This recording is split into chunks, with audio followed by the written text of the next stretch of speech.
আসসালামু আলাইকুম ওয়া রাহমাতুল্লাহ। আজকে ঈদ পুনর্মিলনী এবং আমার পক্ষ থেকে জনগণকে সম্বর্ধনা দেওয়ার, এটাই গণসম্বর্ধনা। এই আয়োজনের সম্মানিত সভাপতি, মঞ্চে বসা নেতৃবৃন্দ, এলাকার সুধীজন, আমার সামনে উপবিষ্ট পীরের বাগের আপামর জনগণ, মা এবং বোনেরা, সাংবাদিক বন্ধুগণ এবং শিশু বন্ধুরা, আপনারা সবাই কেমন আছেন? আলহামদুলিল্লাহ রাব্বিল আলামিন ওয়াসসালাতু ওয়াসসালামু আলা রাসূলিহিল কারীম ওয়া আলা আলিহি ওয়া সাহবিহি ওয়া আহলি বাইতি আজমাইন। আমি মহান আল্লাহ রাব্বুল আলামিনের প্রশংসা এবং শুকরিয়া আদায় করছি, যিনি আমাকে আপনাদের ভালোবাসা, আপনাদের সমর্থন, আপনাদের ভোটে এই এলাকার জনপ্রতিনিধি হওয়ার তৌফিক এনায়েত করেছেন। আলহামদুলিল্লাহ, আমি কৃতজ্ঞতা জানাই। আজকে যারা ভালোবাসা নিয়ে আমাকে ভালোবাসা দিয়ে এখানে বরণ করে নিয়েছেন, মহান আল্লাহর দরবারে দোয়া করে আল্লাহ তার ভালোবাসার পাত্র হিসেবে আপনাদেরকে বরণ করে নিন। আমি এখানে দাঁড়াবার আগে আপনাদের হয়ে আপনাদের ভাই বেশ কিছু যৌক্তিক দাবি এখানে উপস্থাপন করেছেন। কার্যত এগুলা দাবি নয়, জনগণের সাফারি, কষ্ট, ভোগান্তি, যা বছর নয়, বছরের পর বছর ধরে চলে আসছে। প্রত্যেকটি কথাই সঙ্গত, প্রত্যেকটি দাবি সঙ্গত। নির্বাচনের আগে আমি নিজেই কথাগুলো বলেছি। হ্যাঁ, আল্লাহ তাআলার ইচ্ছায় আমরা সরকার গঠনের সুযোগ পেলে তখন সরকারের সমস্ত সামর্থ্য কাজে লাগিয়ে আমি চেষ্টা করতে পারতাম। এখন সেই সুযোগটা আমার হাতে না থাকলেও আমি আমার দায়িত্ব অস্বীকার করতে পারি না। এখন আমার দায়িত্ব হবে আপনাদের পাশে থেকে এই সমস্যাগুলোর সমাধানের জন্য সর্বাত্মক চেষ্টা চালানো, এবং আমি বিশ্বাস করি এই প্রয়াসে আপনারাও আমার সাথে থাকবেন ইনশাআল্লাহ। আমি আপনাদেরই একজন, আমি বাইরের কেউ নই। এখন থেকে এই বৃহত্তর 15 আসন পরিবারের আমি একজন সদস্য। আমি গর্বিত এলাকার মানুষ আমাকে তাদের সমর্থন এবং ভোট দিয়ে বরণ করে নিয়েছেন। আমি আবারও শুকরিয়া এবং কৃতজ্ঞতা আদায় করি। আমি আপনাদেরকে সাক্ষী রেখে, মহান আল্লাহকে সাক্ষী রেখে বলতে চাই, 12 ফেব্রুয়ারির নির্বাচনে যারা আমাকে ভোট দিয়েছেন এবং যারা আমাকে ভোট দেন নাই, তারা সকলেই আমার ভাই এবং বোন। আমি তাদের মধ্যে কোনো বৈষম্য করব না ইনশাআল্লাহ। যার যেখানে যে হক, আমি তাদের সেই হকটুকু আদায় করার জন্য তাদের হয়ে লড়ে যাব ইনশাআল্লাহ। আমার কাছে এখানে কোনো দল, মত, ধর্মের কোনো ব্যবধান থাকবে না। এই এলাকার প্রত্যেকটি মানুষ আমার কাছে পরম সম্মানিত। আল্লাহ আমাকে যতদিন বাঁচিয়ে রাখবেন, আমি যেন আপনাদের এই ঋণের কৃতজ্ঞতাবোধ অন্তরে ধারণ করতে পারি, আমার জন্য দোয়া করবেন। আগামীতে আমি এলাকার প্রতিনিধি হতেও পারি, নাও হতে পারে, কিন্তু এই যে একটিবার আপনারা চরম চ্যালেঞ্জের মুখে আমাদের পাশে এসে দাঁড়িয়ে আমাকে কৃতজ্ঞ করেছেন, মহান আল্লাহকে সাক্ষী রেখে আবার বলছি, আমি চিরদিন আপনাদের কাছে কৃতজ্ঞ থাকবো ইনশাআল্লাহ। এই এলাকাবাসী নির্বাচনের আগে কিছু অনাকাঙ্ক্ষিত ঘটনার মুখোমুখি হয়েছেন। আমি সেই মা বোনদের প্রতি গভীর কৃতজ্ঞতা জানাচ্ছি, যাদেরকে আক্রমণের লক্ষ্যবস্তুতে না বুঝে আমার কিছু ভাই তারা করেছিলেন। আমি আমার বোনদের হয়ে তাদের সবাইকে ক্ষমা করে দিলাম। তাদেরও মা বোন আছেন, আমার অনুরোধ থাকবে, যেমনটা তাদের মাকে, আপন বোনকে সম্মান করবেন, আমরা এবং তারা সবাই মিলে সমাজের সমস্ত নারীদেরকে যেন অনুরূপ সম্মান করতে পারি। নারীরা মায়ের জাতি, তাদেরকে সম্মান করলে ইনশাআল্লাহ আমরা সম্মানিত হব। তাদেরকে অপমান করলে আল্লাহ আমাদের উপর থেকে সম্মানের চাদর সরায় নেবেন। আমার কাছে সবচেয়ে বড় প্রায়োরিটি দুইটি, একটি হচ্ছে শিক্ষা, আরেকটি হচ্ছে শান্তি এবং শৃঙ্খলা। ঘরে বাইরে সর্বত্র শৃঙ্খলা ফিরিয়ে আনা হচ্ছে আমাদের দায়িত্ব। এটাই সরকারের কাজ। সরকারি দল যারা আছে তাদের প্রধান দায়িত্ব, আমরা বিরোধী দলে যারা আছি তাদেরকে কাজ দেখিয়ে দেওয়া আমাদের দায়িত্ব। জনগণের অধিকারের চৌকিদারি করা, পাহারাদারি করা আমাদের দায়িত্ব। জনগণের অধিকার লঙ্ঘিত হয় না বিরোধী দলদের দ্বারা, লঙ্ঘিত হয় সরকারের দ্বারা। সরকার যদি কোনো জায়গায় জনগণের অধিকার লঙ্ঘন করে, সেই জায়গায় ইতিবাচক ভাবেই আমরা ধরিয়ে দিয়ে সহযোগিতা করব। আমাদের সহযোগিতা যদি সরকার গ্রহণ করে, আমরা সরকারকে ধন্যবাদ দেব। যদি আমরা সহযোগিতা করার চেষ্টা করার পর সরকার আমাদের সহযোগিতা গ্রহণ না করে, সংশোধন না হয়, মানুষের অধিকার এবং ক্ষতি করতেই থাকে অধিকার কেড়ে নিয়ে, আমরা তখন প্রতিবাদ করব এবং প্রয়োজনে আমরা প্রতিরোধ করব। এটি আমাদের নৈতিক দায়িত্ব। এজন্যই আপনারা আমাদেরকে ভোট দিয়েছেন। আপনাদের এই ভোটের আমানত, এই অঙ্গীকার রক্ষা করা আমাদের জন্য ওয়াজিব। আমরা তা লঙ্ঘন করতে পারবো না। ইতিমধ্যে জাতীয় জীবনে কিছু সমস্যা সৃষ্টি হয়েছে। যে জুলাই আজকের এই পরিবেশ আমাদেরকে দিল, যেই জুলাই 2026 সালের 12 ফেব্রুয়ারির নির্বাচন এনে দিল, সেই জুলাই একসাথে দুটো নির্বাচন দিয়েছিল। একটি সংসদ নির্বাচন আর একটা গণভোটে নির্বাচন। দুই নির্বাচনে আপনারা আপনাদের মূল্যবান রায় প্রদান করেছেন। প্রথমটিতে যেমনভাবেই হোক একটি দল তারা সংখ্যাগরিষ্ঠ অর্জন করেছেন এবং সংখ্যাগরিষ্ঠতা অর্জন করার পরে তারা সরকার গঠন করেছেন। এখানে তারা বলছেন তাদেরকে 51% মানুষ ভোট দিয়েছে, কিন্তু গণভোটে সংস্কারের পক্ষে সংবিধানের যে সমস্ত আইনের কারণে এতদিন জনগণ অধিকার হারাচ্ছিল, ফ্যাসিবাদ কায়েম হয়েছিল, সেই জায়গাগুলো পরিবর্তন করে সংস্কার করার পক্ষে রায় দিয়েছে 68.1% মানুষ। এই গণভোটের গণরায় ইতিমধ্যেই সরকারি দল অস্বীকার করেছেন। আপনারা দেখেছেন সংসদে আপনাদের হয়ে আমি দাঁড়িয়েছিলাম, পয়েন্ট অফ অর্ডারে দাঁড়িয়ে জনগণের হয়ে আমি কথা বলেছি। মাননীয় স্পিকার আমাকে নোটিশ দিতে বলেছিলেন। কার্যপ্রণালী বিধির 62 বিধিতে আমি নোটিশ দিয়েছি। এটা গ্রহণ করে 2 ঘন্টা আলোচনা হয়েছে। আমরা আশা করেছিলাম, আমি যেমন গণভোটে হা ভোট চেয়েছি, জনাব তারেক রহমান তিনিও কিন্তু গণভোটে হা ভোট চেয়েছেন।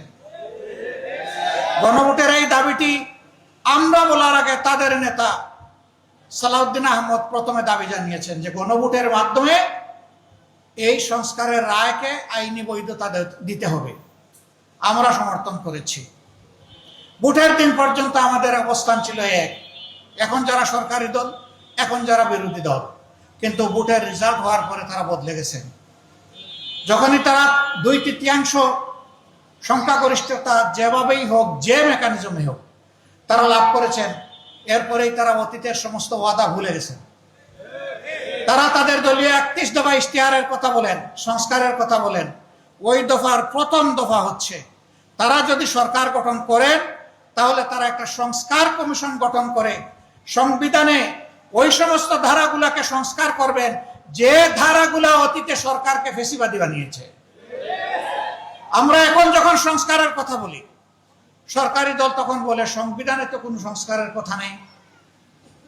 তো সংবিধানে যদি সংস্কারের কথা নাই, তাহলে সেদিন আপনাদের 31 দফায় আপনারা লিখেছিলেন কিভাবে? যদি নাই তাইলে আপনারা গণভোট চাইলেন কেন? যদি নাই তাহলে হা ভোটে জনগণকে আহ্বান জানালেন কেন? এই সবগুলা হচ্ছে দ্বিচারিতা, নিজেদের দেওয়া ওয়াদার বিরুদ্ধে অবস্থান এবং জনগণের রায়কে অস্বীকার, অগ্রাহ্য এবং অপমান করা। যখন স্পিকার এই ব্যাপারে কোনো সিদ্ধান্ত দেননি, আমরা আশা করেছিলাম স্পিকার সিদ্ধান্ত দিয়ে বলবেন গণভোটের রায় গ্রহণ করা হলো।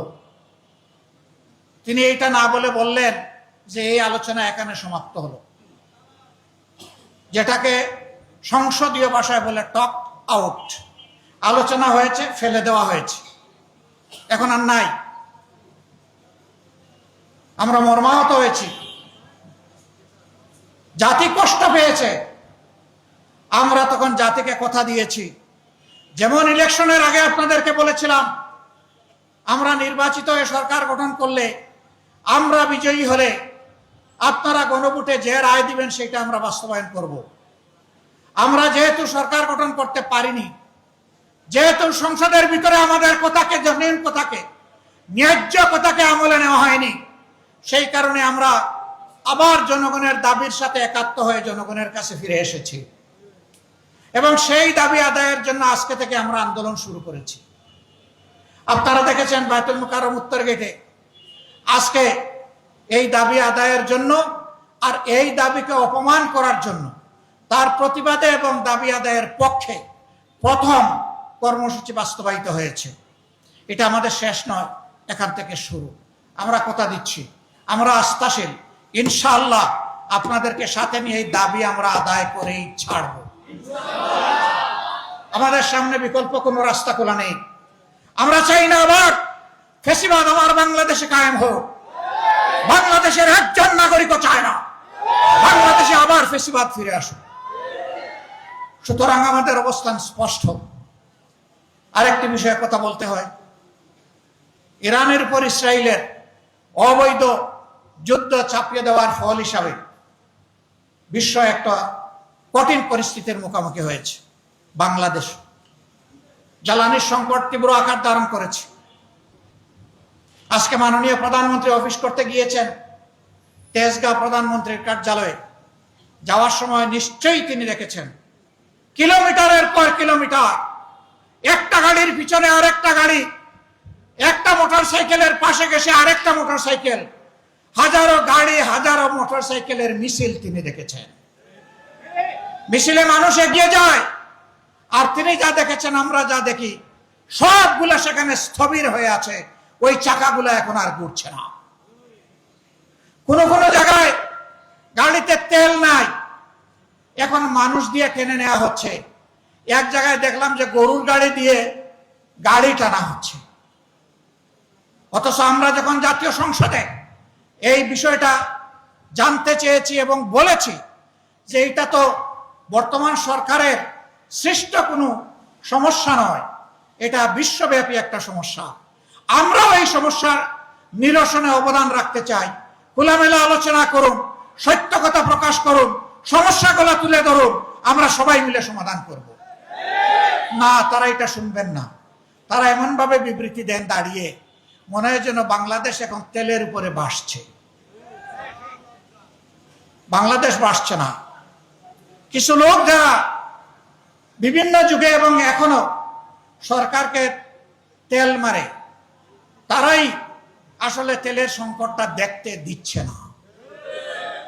মনে রাখবেন, এই তেলে অনেকেই অতীতে পিছলে গিয়ে কোমর ভেঙেছে।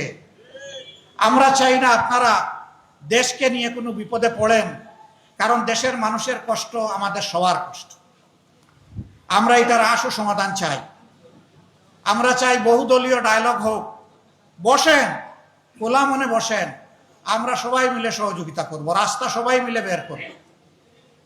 আশ্চর্য, এখন এই পরিস্থিতি উত্তরণের জন্য সবার আগে হাত দেওয়া হয়েছে আমাদের শিশুদের গায়ে। বলা হয়েছে 3 দিন স্কুল বন্ধ করে ঘরে বসে তারা ডিজিটাল শিক্ষা নেবে। 4th শ্রেণীর একটা ছাত্র জবাব দিয়েছে, আমাদের আর জবাব দেওয়ার দরকার নেই। ও বলেছে এনার্জি সেভ করতে গিয়ে আমরা একটা ক্লাসে 50 জন 60 জন বসে লেখাপড়া করি, একজন শিক্ষক থাকেন। এই লেখাপড়া করতে গিয়ে আমাদের মাথার উপর 4-5টা ফ্যান ঘুরে। এখন বলতেছেন বাসায় বসে শিক্ষা নেব, তো বাসা তো এক একজনের আলাদা, তাহলে 60 জনের মাথার উপরে 60টা ফ্যান ঘুরবে, তো এনার্জি সেভ করলেন কোথায় আপনারা? আপনারা উল্টা পথে চলতেছেন। সে বলেছে এমনিই শিশুরা ডিভাইসে আসক্ত হয়ে পড়েছে, এখন আবার ডিভাইসে আপনারা আসক্ত করার জন্য শিশুদেরকে ঘরে বন্দি করছে। এইটা আমাদের ভবিষ্যৎ প্রজন্মকে ধ্বংস করার সামিল। আমরা মেনে নেব না। একদিনের জন্য আমরা চাই না সবার আগে ডিজিটাল ক্লাস শুরু হয়ে যাক। হ্যাঁ, বাস্তবতার আলোকে কোনো তেল যদি পাওয়া না যায়, রাষ্ট্রের সব কিছু যদি অচল হয়ে যায়, সব শেষে সিদ্ধান্ত নিতে হবে শিক্ষার ব্যাপারে, এর আগে নয়। শিক্ষা জাতির মেরুদণ্ড, এই মেরুদণ্ড ভেঙে দেওয়া হয়েছে একবার করোনার সময়। কোন সুরত উঠে দাঁড়ানোর চেষ্টা করা হচ্ছে, আবার ভেঙে দিবেন, আমরা তা মানব না। এই জন্য এখানে যারা উপস্থিত তাদের সকলেরই হয় কারো সন্তান, কারো নাতি নাতনি স্কুলে যান, আপনাদের সবাইকে সোচ্চার হতে হবে। আপনারা বলে দিবেন আমাদের শিশুদের উপরে প্রথমেই এই হাতিয়ার চালাবেন, আমরা তা হতে দেব না। সম্মানিত ভাই ও বন্ধুগণ, এই এলাকার যে দাবিগুলো আছে ইনশাল্লাহ আপনাদেরকে সাথে নিয়ে আমরা সমাধান করব। আমার উপর যেহেতু জাতীয় পর্যায়ের দায়িত্ব আছে, আপনাদের ভালোবাসা আগামী দিনেও পাবো। শুধু এই এলাকা নয়, বাংলাদেশের জন্য কি করতে পারি আমি সেই পরামর্শ এবং দোয়াও আপনাদের কাছ থেকে চাই। আমি সেদিন সংসদে দাঁড়িয়ে বলেছি, মাননীয় সরকারি দল, এই গদি চিরস্থায়ী কারোর জন্য নয়। আজকে যে জায়গায় আপনারা বসেছেন সে জায়গায় বসে অনেকে দীর্ঘদিন দেশ চালিয়েছেন, আজকে এই সংসদে তাদের একজনও নয়। আমি যে জায়গায় বসে আছি এই জায়গায় একদিন আপনারা বসেছিলেন, এখন আল্লাহ তাআলা আপনাদেরকে ওই জায়গায় নিয়ে গিয়েছেন। মনে রাখবেন, অতীতের সরকারি দল বিরোধী দল অনেকেই এখন সংসদে আসতে পারেনি। সুতরাং ভুলে যান কে সরকারি দল আর কে বিরোধী দল, বরঞ্চ সম্মান করুন জনগণকে, অধিকারের জন্য অধিকার দেওয়ার জন্য চেষ্টা করুন, আল্লাহ সম্মানিত করবেন। আজান হয়ে গেছে, আপনাদেরকে আবারও শুকরিয়া, কৃতজ্ঞতা, ধন্যবাদ। দেখা হবে ইনশাআল্লাহ। অফিস চালু হলে আপনাদের দাওয়াত থাকলো এবং সংসদেও আপনাদের দাওয়াত থাকলো। যারা সংসদ অধিবেশন দেখতে চান ইনশাআল্লাহ তাদেরকে আমরা সুযোগ করে দেব। আল্লাহ হাফিজ। বাংলাদেশ জিন্দাবাদ। আসসালামু আলাইকুম ওয়া রাহমাতুল্লাহ।